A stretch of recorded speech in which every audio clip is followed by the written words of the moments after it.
It's time for Pure Performance.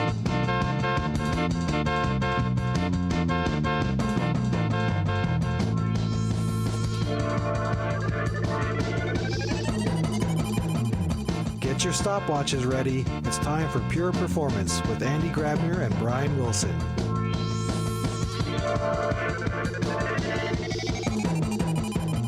Hello and welcome back to Pure Performance.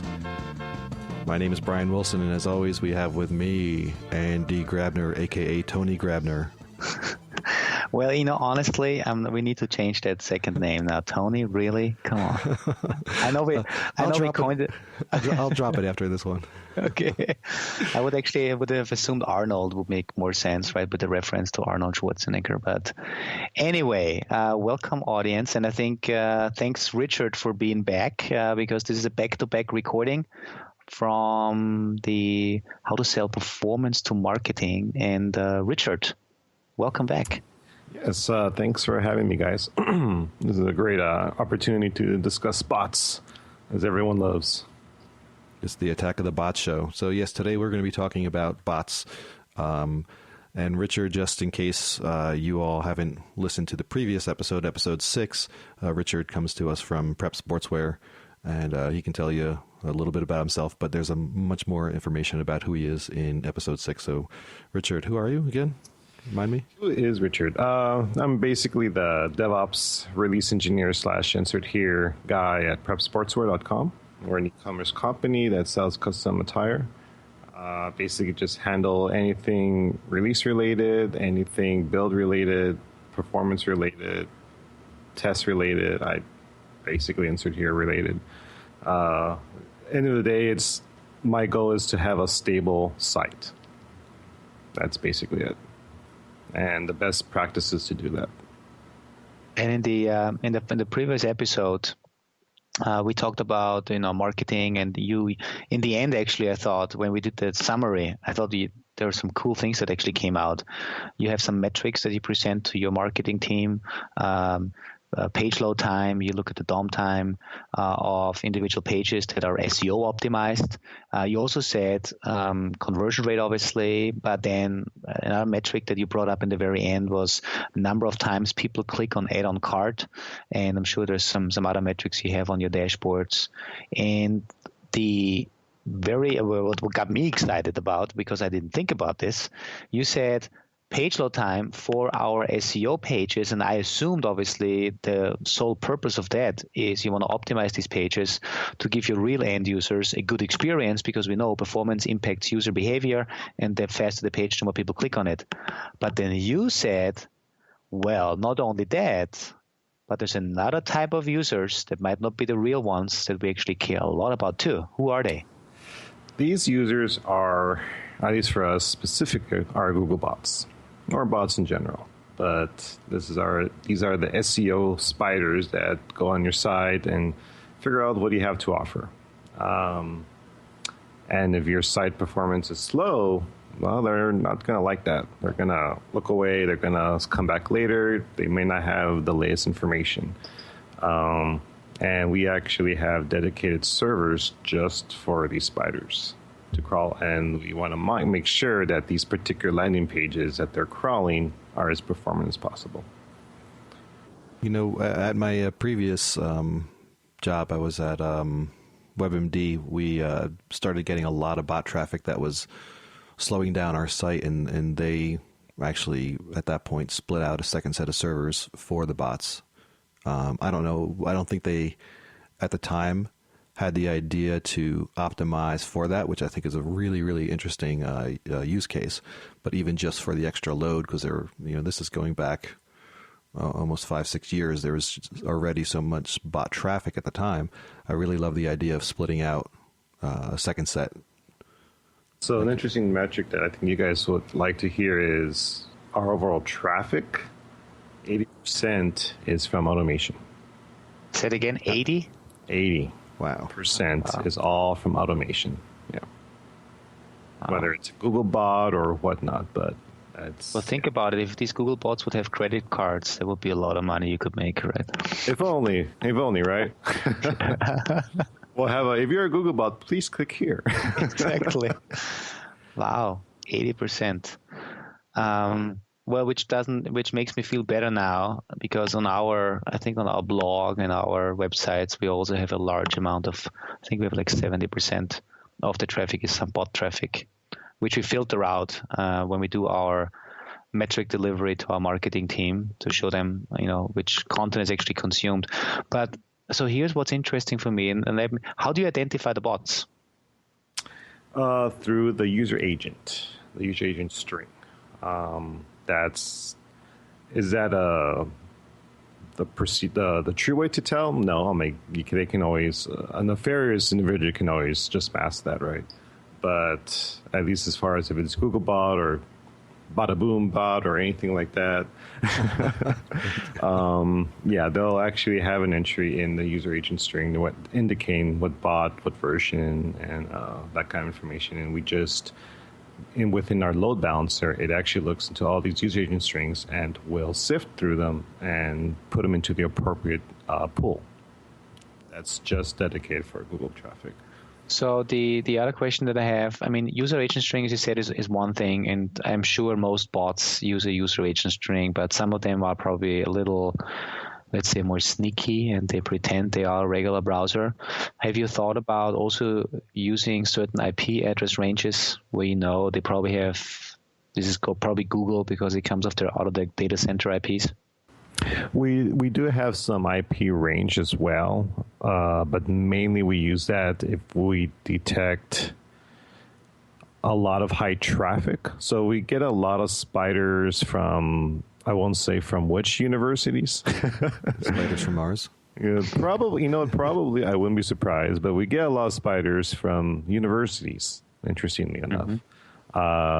Most kids must be playing with something, and they're not going to label themselves as bots. So yeah, I've had to include a few IP blocks temporarily for that. And so that's another aspect.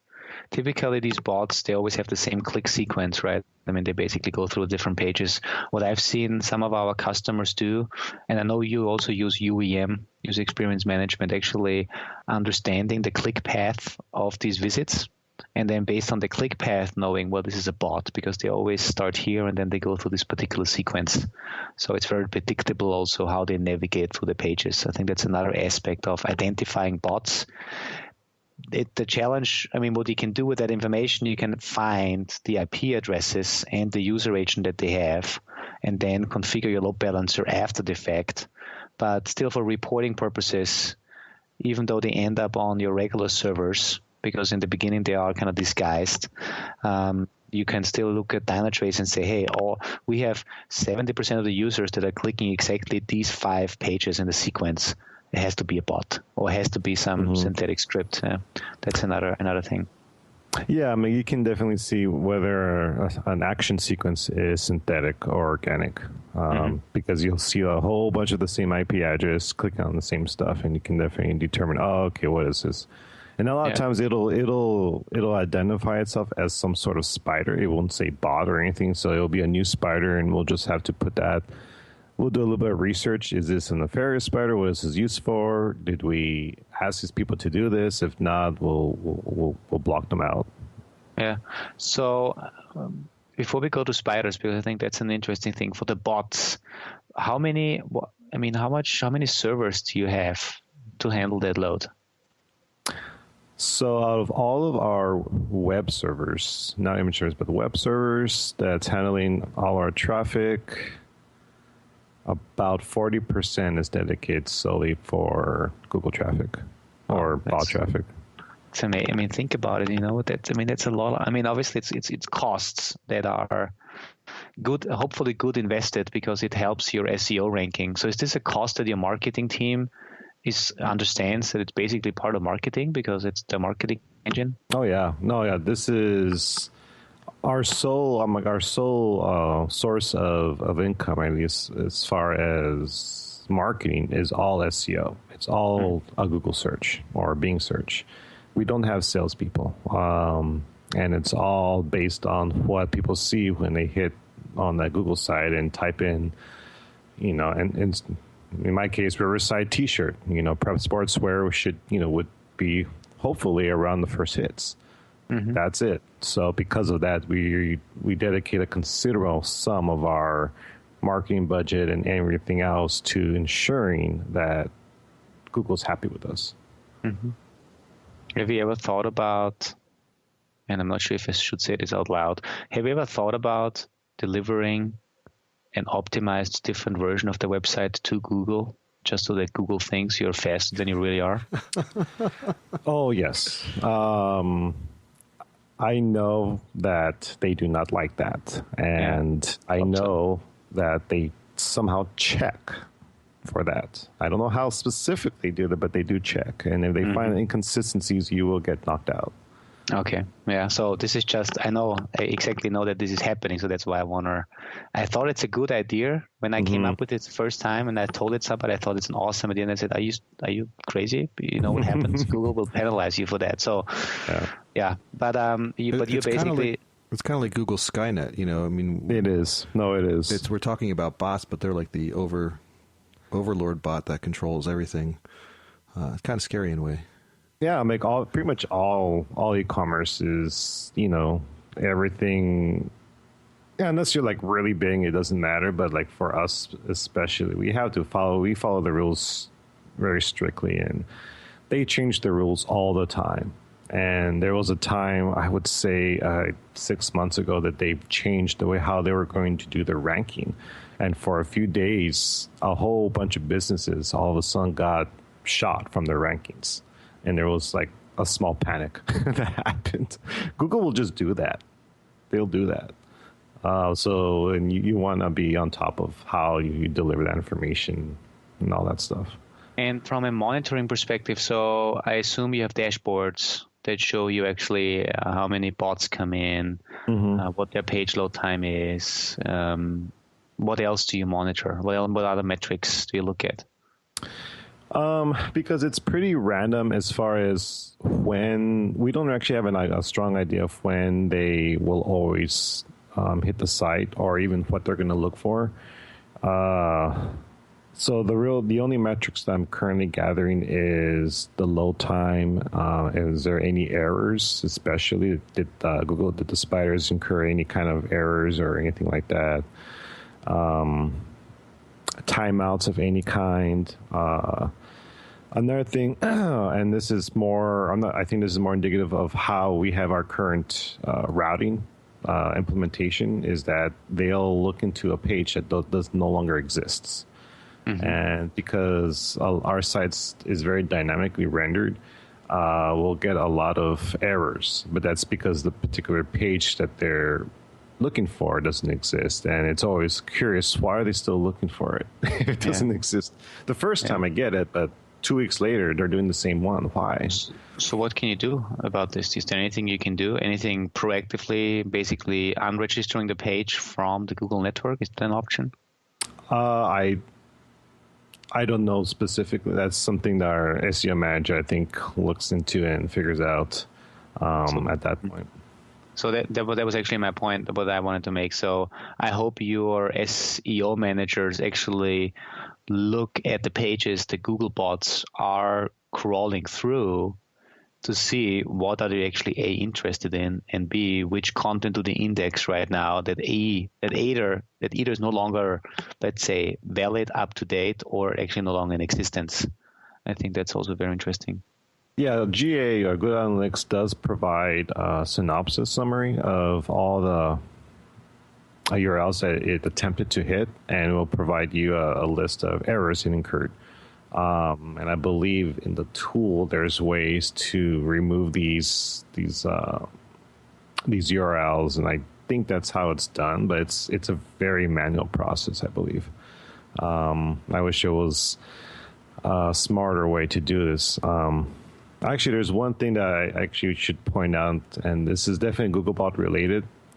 If you are doing a maintenance page and you don't want to be hit by Googlebot, like let's say your site's going to be down, whether on purpose or you're trying to update it, but the site has to be down for whatever reason, and you do a maintenance page, make sure that you return a 503. If you return a 503, Google will not hit. It'll just ignore and try later. 503 is a service temporarily out of, what's it called? It a 503. Yeah, cool. That's a great advice. Yeah. So just kind of like FYI on that. Yeah, that's cool. Is there any is there a such thing as an SEO index rating or something that you can look at and compare with, what you're capturing metrics on your own performance? And if you think about conversion rate, right, you can capture your conversion rate and you can look at that in comparison to the performance of the site. Suddenly you see a degradation in the site performance and, now we see a degradation in conversion rates. Is there any way that you all can kind of almost real-time-ish or even a day or two delayed have an idea of how your ranking is going and what kind of impact something might have made? Or how is that you look at the SEO? Is the question more like, could we predict what our ranking would be, or? Well, not necessarily. Is there and this comes back to me not knowing too much about SEO and how you know, but how do you know how well you're doing on SEO? If we're doing well, we do generally get a number value from Google. Okay. How up to date is that, or what's the delay? That's actually the question, because we actually don't know, and Google is purposefully very lucid with that. Okay. So it's not like you can put up a lot of these metrics you're collecting and track next to it the your ranking number, and maybe that there's a 3-day offset, so you can see issues and know, hey, this is going to impact, or right. Yeah, it's a guessing game. It's always been a guessing game. And if we were just using Google Analytics tools and nothing else, for one thing, all this, like I said earlier, the information they provide is very, very average. We don't have any specifics on anything that they're hit besides URLs that they incurred as an error. But if our ranking is dropping, we wouldn't know until days later. It might be 2 days, might be 3 days. It's unknown. And it's very much a guessing game, and it's almost designed that way. So it's good to have real user monitoring. It's good to have UEM. Yeah. Oh yeah. We want to make sure that if there's a change, that's kind of the monitoring that we have to do on ourselves to make sure that if there's going to be a change, we at least know about and we can fix it as soon as possible, so that Google doesn't penalize us. Mm-hmm. And when you're collecting all the data, do you split it out between real users and bots? I mean, I know you can easily do that, but do you actually split it out and compare, like, all right, here's the real user page loads, here's what the bots are seeing, here maybe there's errors that real users are getting, you can check to see if the bots are getting them, or vice versa, or are you kind of looking at it all together? Actually, right now I do have a split business transaction that just looks at Googlebot errors and everything like that.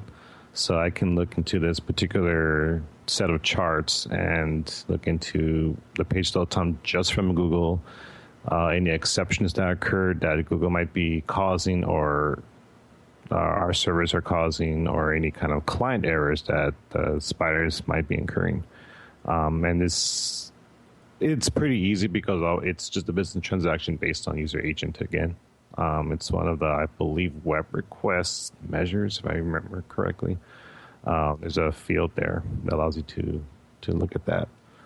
I guess then you can prioritize, like, hey, there's an exception that the Google bots are getting alone, right? And it might not be impacting users too much, but that could help you get it more higher prioritized to fix, because that can obviously then impact the business. Absolutely. That's interesting. And I haven't really thought too much about this whole, bot setup and bot analysis in terms of Google ranking. So this is actually pretty fascinating. It's huge. I mean, and especially what I think is so interesting, and you mentioned this in the previous episode, we all just have Google Analytics. But you said, I asked you the question, why do you still have Google Analytics if Dynatrace gives you much more up-to-date information and more use and fulfills more use cases? But we just use Google Analytics because we are always used to it. I think the marketing teams need to understand that if 3 days down the road they tell you that you have a bad SEO ranking now, or a worse one that you had before, then this is 3 days later that allows you to react.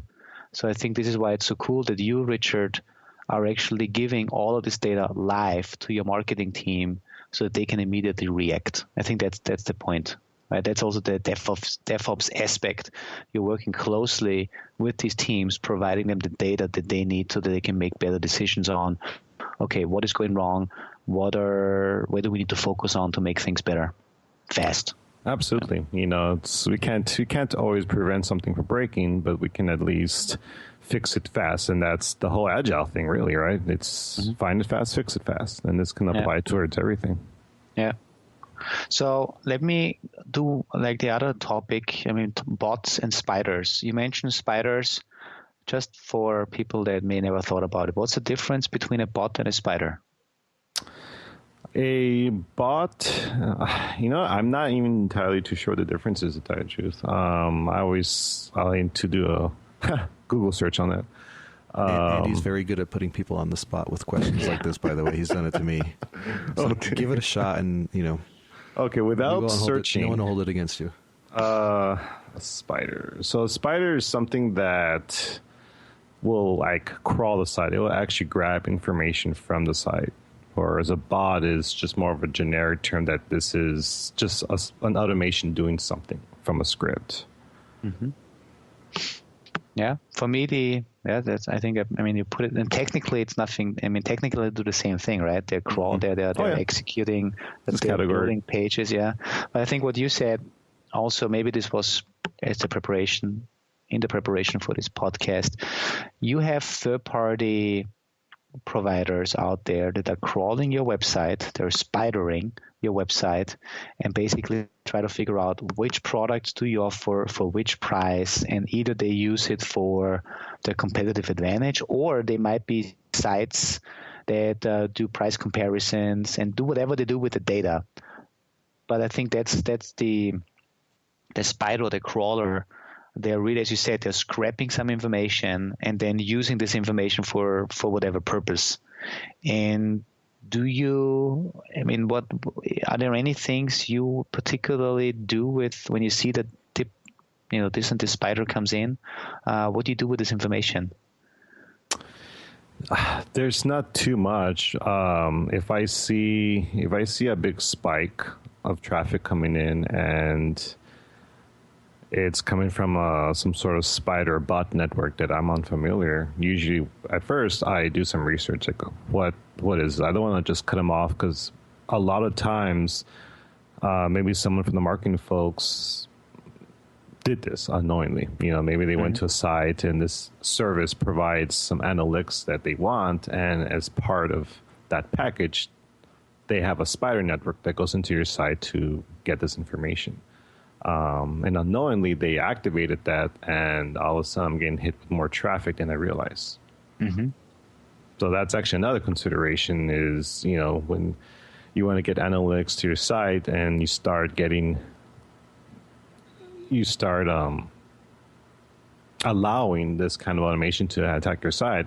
Well, I shouldn't say attack, but to crawl your site, that can slow things down, and if I don't have the appropriate filters in place, it could start crawling our user traffic, which can slow them down, which is not something we want. Yeah, and I think this is obviously stopping them where it was unintentional or where it's just a bad spider, or if maybe it is a spider that you want, basically, maybe you have partners. I don't know. Maybe you have some partner companies that are crawling your site. Oh, we do. We definitely have a few of them that we want. Not just Google, but we have a few others.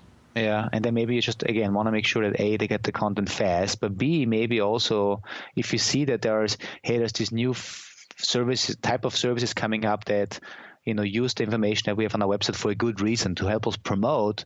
Maybe if we see them crawling our site, our content more and more, you can even start a conversation with them and say, hey, what type of data do you need? Maybe you can just tap into our REST APIs instead of crawling the whole website if this is the data that you want. Right? I think this also allows you to learn which potential business partners are out there and how can you deliver the data that they want in a more efficient way. because they don't need to load the whole page. They may just need access to a lower level REST API that gives them the product catalog with the price information. Mm-hmm. Right? Yeah, we actually do this specific thing with a third party called SEO Clarity.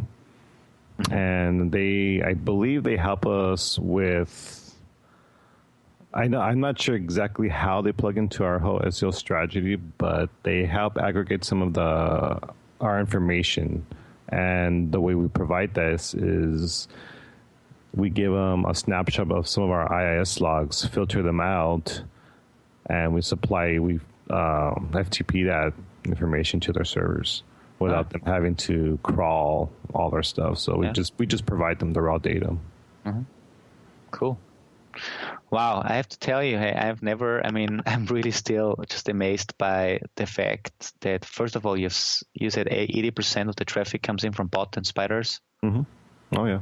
And that you really have a dedicated server infrastructure to where you route these requests to make sure that A, they get the good performance, and I guess B, to also not impact the performance for your real users, which in the end matter a lot, obviously, right?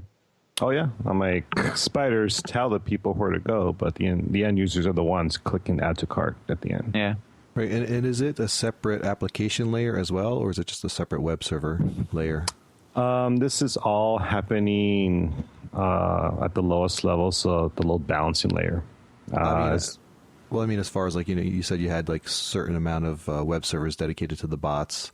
Are those reporting to their own dedicated sets of application tiers, or does that then hit the larger pooled application tier that everyone's hitting?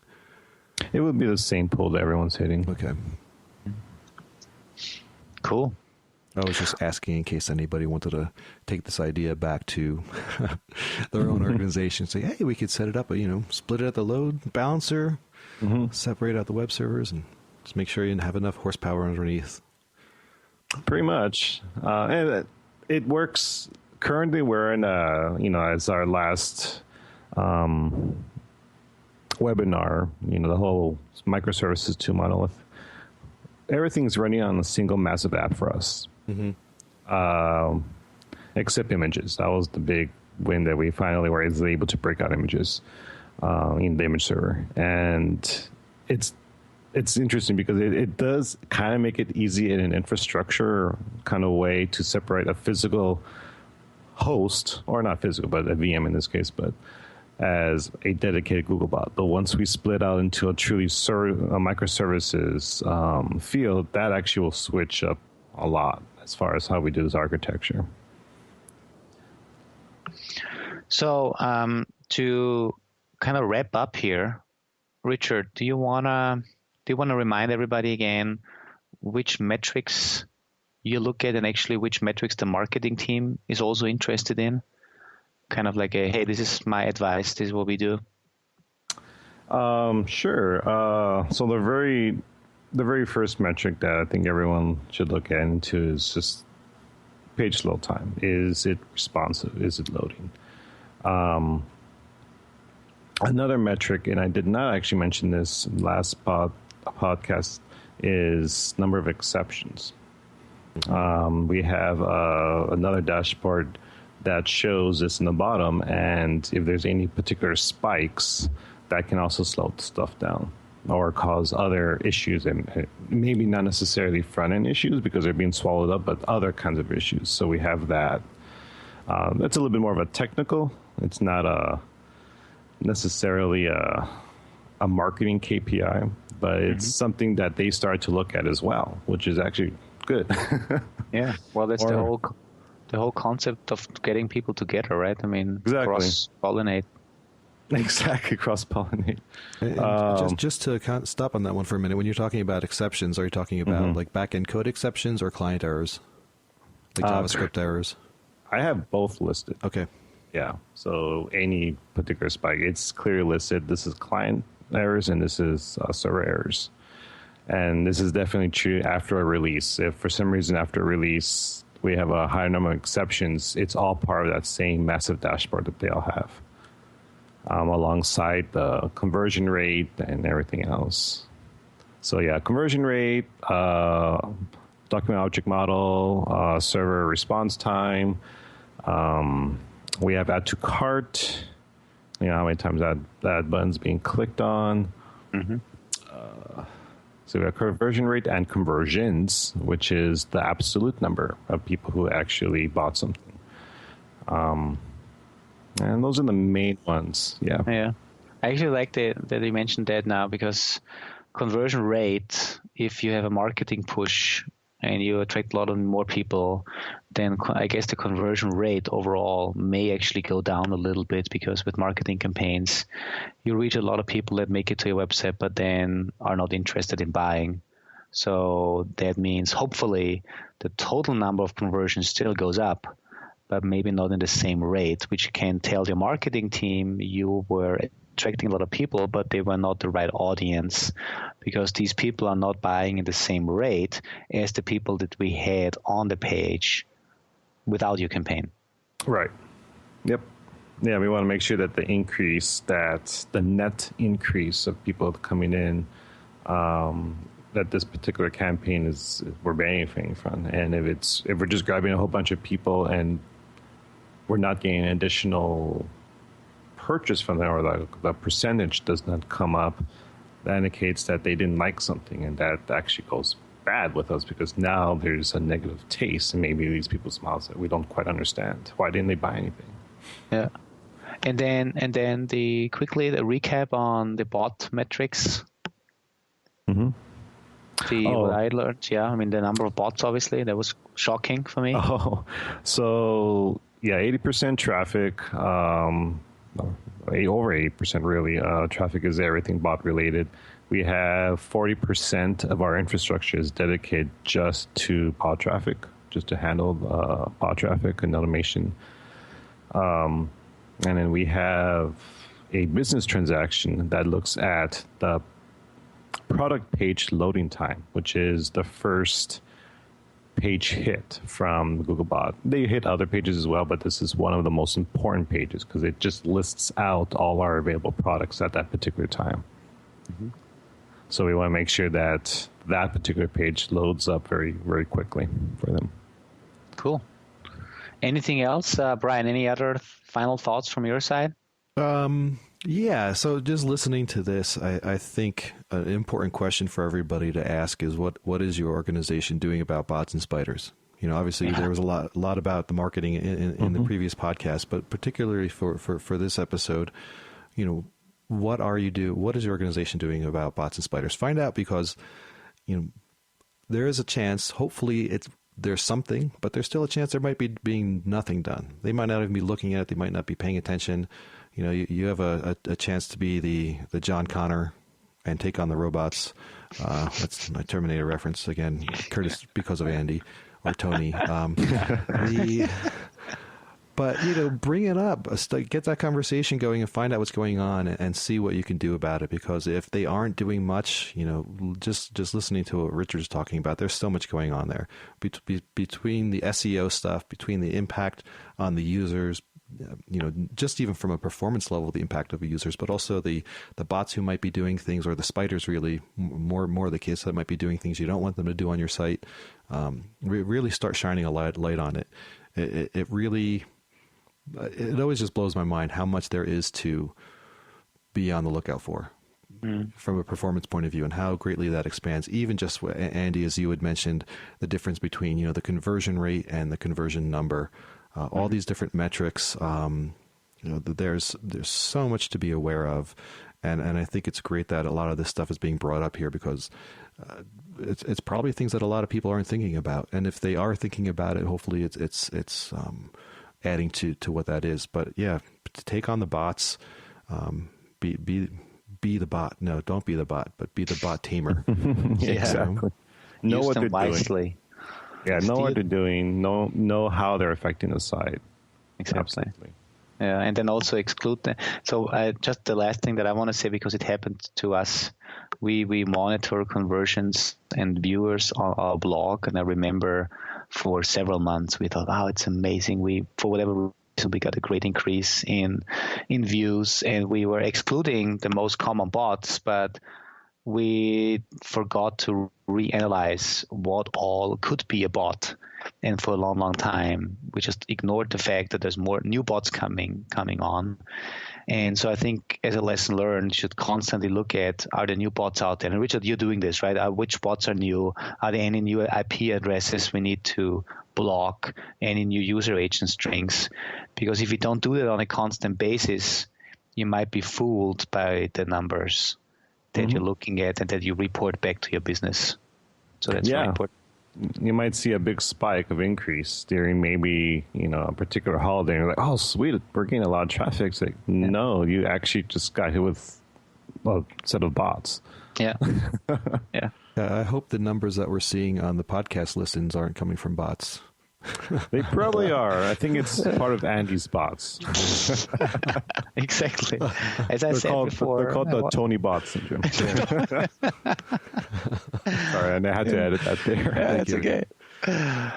All right. Well, Brian, what do you say? Another successful episode? Yeah, I hope so. And this one, and I like being transparent about things. This one is being recorded in advance, but the release date is July 26th. So, Andy, I think you'll be salsa dancing tonight. I will be. I hope so. I'm actually going to be on the way to Slovenia, to the Slovenian Salsa Congress, and dancing at the Mediterranean. So if anybody wants to dance with Andy, show up. Just wearing anything right and inappropriate shoes and all that. No, Andy's a very serious dancer, so don't expect to just have a silly dance with him. Any perform? Are you all? Do you have any speaking engagements coming up anytime soon, or is that kind of too far? Well, the only thing that I know is going to be probably end of August, the DevOps days in Boston and Chicago. I'm not sure if I'm going to speak there. I'm still waiting for the proposals to be accepted, but chances are very high that I'm going to be at least there. All right, excellent. The only one that I know of is a little bit further out, but that's, of course, Dynatrace's big event, conference, Perform. Exactly. And where is this going to be the next time? Yes, please plug our event for us. Thank you. The lovely place of Las Vegas. Vegas. So, awesome. Of course, I'm going there. So yeah, it's going to be in February. So, folks, if you're interested, Perform 2017, February in Las Vegas. I might actually get to go this year. Say it again? I said I might actually be able to go this year. Well, this year I don't think so because there's one in 2016. Exactly. Come on, Tony. And I hope you can fly because it's quite a long walk even from Denver. Yeah. Well, a lot of people in Denver are flying all the time, so. Yeah. Well, let's hope my jokes are getting better. I know they were not the best quality. Well, I think if you stick with the Tony moniker, what was Andy Kaufman had I'm not sure if you guys know Andy Kaufman, the comedian he had an alter ego, Tony something, I forget. He was very obnoxious. Hey, Tony had a cigar and a mustache. And he would just go on and be very rude. So if I'm just saying, Andy, look him up, channel him, and then that'll help you with the. Just feel soprano. All right. All right. Well, thank you once again, everyone. That wraps it up. Hopefully, this one is. I think this is this one might go on the record books as our shortest episode, but it's really a part 2. So we're cheating. Yeah. Thank you all for listening. Yes, thank you very much. And Richard, thank you so much for being our guest. It was an honor to have you. Oh, absolutely. Thank you for having me. All right. Goodbye, everybody. Bye.